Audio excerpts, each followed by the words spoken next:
The imperial hotel के presidential suite में उसके कार्ड को घूर रहा था।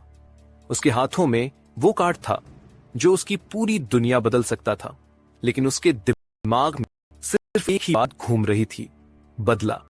तो सर, अर्पित ने अपनी आवाज में दृढ़ता लाते हुए कहा, मैं अभी इसी राउंड जाना चाहता हूं। गंभीर आंखों से अर्पित को देखा। उन्हें इस प्रतिक्रिया की उम्मीद थी। वो पिछले 20 सालों से राजवीर शर्मा के वकील थे और जानते थे कि शर्मा खानदान का खून किसी अपमान को बर्दाश्त नहीं करता। बेशक, विक्टर ने मुस्कुराए हुए कहा, लेकिन आपको पता है कि डी रॉयल क्राउन होटल अब तक किसके नाम था? अर्पित ने सिर हिलाया।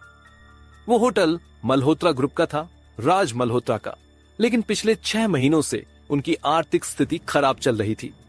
वो कर्ज में डूबे हुए थे। विक्टर ने अपना फोन निकाला। मुझे सिर्फ एक फोन कॉल करना है। अर्पित ने देखा कि विक्टर ने किसी नंबर पर कॉल की। Hello mister Malhotra. जी हां, मैं विक्टर कास्टेलानो बोल रहा हूं। जी हां, वही इंटरनेशनल लॉयर। देखिए, मेरा एक क्लाइंट है जो आपका रॉयल क्राउन होटल खरीदना चाहता है। जी हां, तुरंत, पूरा पेमेंट कैश में। आप जो भी कीमत बोलेंगे हम देने को तैयार हैं। थोड़ी देर की खामोशी के बाद विक्टर ने फिर बोला, 300 करोड़ रुपए, डन, सौदा पक्का। पेपर वर्क 1 घंटे में पूरा हो जाएगा। पैसे आज शाम तक आपके खाते में होंगे। विक्टर ने फोन रख दिया और अर्पित की तरफ देखा।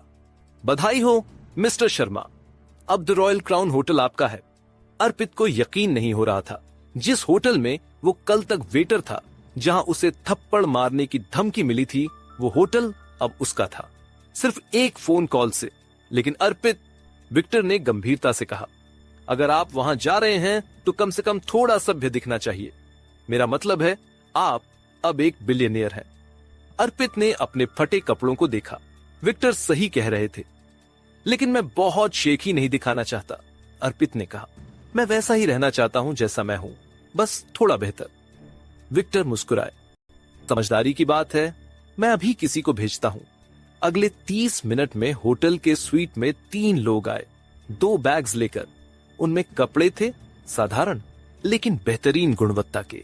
एक सफेद शर्ट, एक नीली जीन्स जो नई थी, और एक जोड़ी चमड़े के जूते। अर्पित ने वो कपड़े पहने। आईने में देखा तो खुद को पहचान नहीं पाया। वो अब भी साधारण लग रहा था, लेकिन गरीब नहीं, सभ्य लग रहा था, सम्मानजनक। चले? विक्टर ने पूछा। चलिए। नीचे होटल के बाहर एक काली मर्सिडीज खड़ी थी। अर्पित ने उसे देखकर पूछा, ये आपकी है? विक्टर ने कहा, आपके पिता की कंपनी के पास 25 लग्जरी कारों का कलेक्शन है। ये उनमें से सबसे साधारण है। सबसे साधारण? अर्पित ने सोचा, ये कार तो उसके पूरे साल की कमाई से भी ज्यादा महंगी थी। ड्राइवर ने दरवाजा खोला। अर्पित अंदर बैठा। कार के अंदर की खुशबू, चमड़े की सीटें, सब कुछ इतना शानदार था कि उसे लगा वो सपना देख रहा है। The Royal Crown hotel. Victor ने ड्राइवर को निर्देश दिया। कार चल पड़ी। अर्पित की धड़कन तेज हो रही थी। वो वापस जा रहा था, लेकिन इस बार वेटर की तरह नहीं, मालिक की तरह। 15 मिनट की ड्राइव थी। पूरे रास्ते अर्पित खामोश रहा। उसके दिमाग में कल रात की सारी यादें घूम रही थीं। विक्रम का मजाक, ईशानी की वो नजरें, फर्श पर बिखरे पैसे, मैनेजर शर्मा की वो सख्त आवाज। कार रॉयल क्राउन होटल के बाहर रुकी। अर्पित ने देखा कि होटल के मुख्य द्वार पर बहुत चहल पहल थी। कई कर्मचारी लाइन में खड़े थे और सबसे आगे खड़ा था मैनेजर शर्मा। मैनेजर शर्मा आज बहुत तनाव में रहा था। उसकी माथे पर पसीना था। वो बार बार अपनी घड़ी देख रहा था। उसे पता चल गया था मैनेजर शर्मा नए मालिक किसी भी वक्त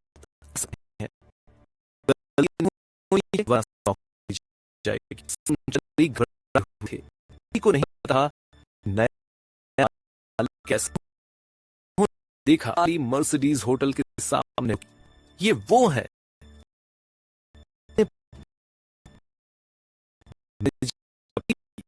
ठीक, और लगा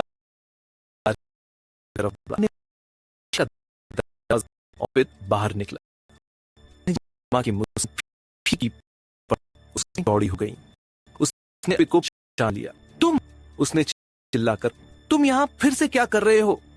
अर्पित ने कुछ नहीं कहा, वो बस शांति से खड़ा रहा।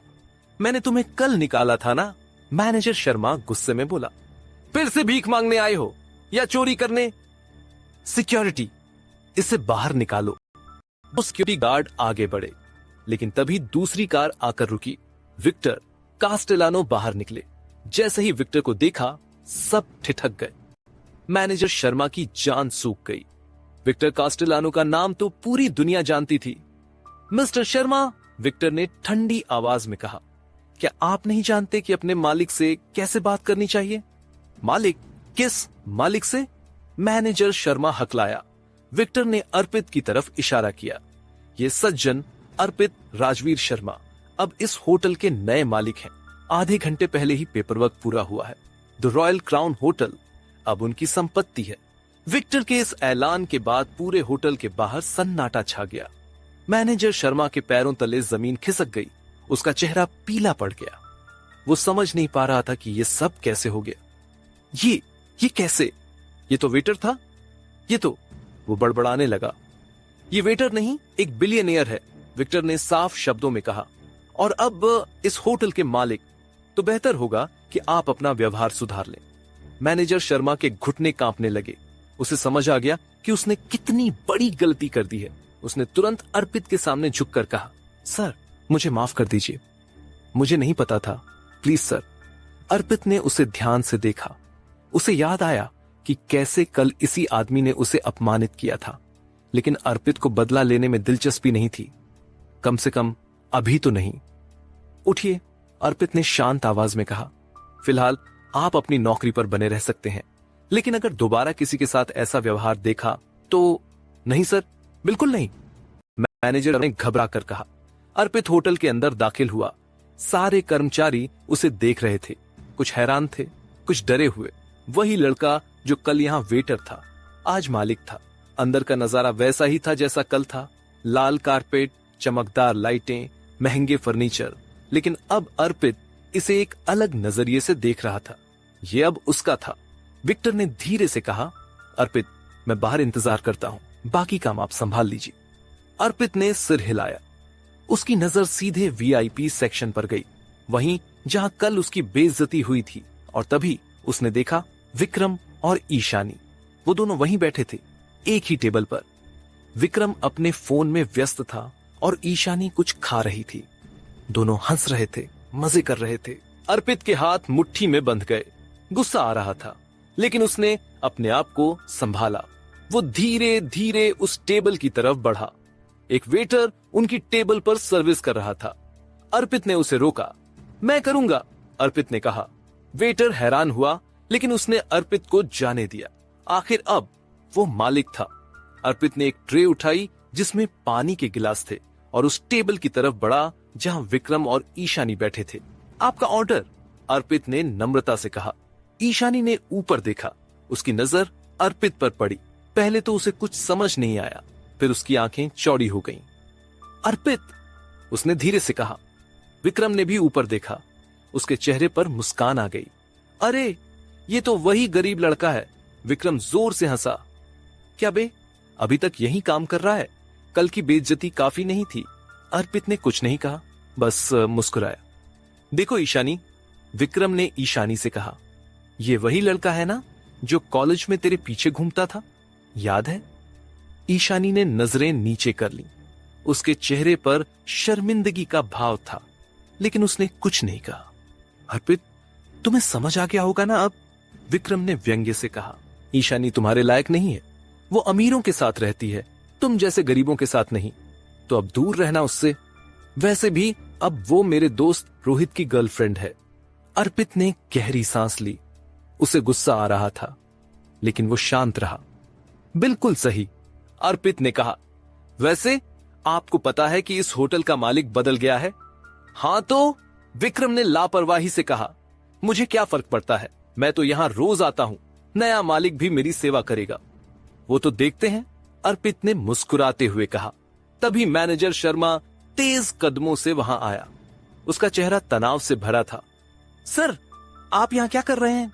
उसने अर्पित से कहा। आपको तो मालिकों की तरह बैठना चाहिए, सर्विस नहीं करनी चाहिए। विक्रम और ईशानी ने एक दूसरे की तरफ देखा। उन्हें कुछ समझ नहीं आया। मालिक? किसकी बात कर रहे हो तुम? विक्रम ने मैनेजर से पूछा। मैनेजर शर्मा ने अर्पित की तरफ इशारा किया। इनकी, ये अर्पित राजवीर शर्मा है, इस होटल के नए मालिक। उस एक वाक्य ने विक्रम और ईशानी के चेहरे के सारे रंग उड़ा दिए। विक्रम का मुंह खुला रह गया। ईशानी के हाथ से चम्मच गिर गई। क्या क्या बकवास कर रहे हो? विक्रम ने हकलाते हुए कहा। ये तो वेटर है। ये वेटर था। मैनेजर शर्मा ने ठीक किया। अब ये इस होटल के मालिक हैं। आधे घंटे पहले ही सारी कागजी कार्यवाही पूरी हुई है। अर्पित ने अपनी जेब से वो काला कार्ड निकाला, अनलिमिटेड ब्लैक कार्ड, और टेबल पर रख दिया। शायद अब विश्वास हो, अर्पित ने शांति से कहा। विक्रम ने उस कार्ड को देखा। उसे पता था वो कार्ड क्या है। पूरी दुनिया में सिर्फ 50 लोगों के पास वो कार्ड था, और अब अर्पित के पास था। ईशानी का चेहरा पीला पड़ गया। उसकी आंखों में अफसोस और हैरानी थी। वो कुछ बोलने की कोशिश कर रही थी, लेकिन शब्द नहीं निकल रहे थे।